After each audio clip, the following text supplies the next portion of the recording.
नमस्कार. मला बरेच जण ज्योतिष मार्गदर्शनासाठी फोन करत असतात.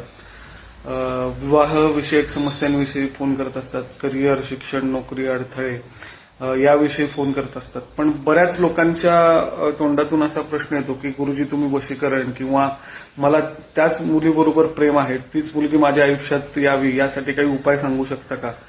तर सगळ्यात पहिलं आणि महत्वाचं म्हणजे वशीकरण किंवा या अशा कोणत्याही गोष्टी मी करत नाही. त्या कोणीही करू नयेत आणि कोणीही असे प्रश्न मला विचारू नयेत की वशीकरण करता का किंवा तीच मुलगी मिळण्यासाठी मला कोणती उपासना सांगता का.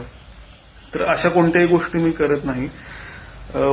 तुमच्या पत्रिकेमध्ये जर लव्ह मॅरेजचा योग असेल तर तो मी सांगू शकतो. अरेंज मॅरेजचा योग आहे तर मी तो सांगू शकतो. विवाह योग कधी आहे हे देखील मी सांगू शकतो. पण वशीकरण वगैरे ह्या गोष्टी मी करत नाही. जितकी दैवी उपासना करता येईल, जितकी तुमच्या कुलदेवीची उपासना करता येईल, तितक्या ज्या दैवी उपासना आहेत त्याच मी तुम्हाला सांगत असतो. त्यामुळं वशीकरण कराल का किंवा तंत्रमंत्र या गोष्टींमध्ये शक्यतो मी नाही पडत किंवा कोणालाही करा असा मी सल्लाही नाही देत.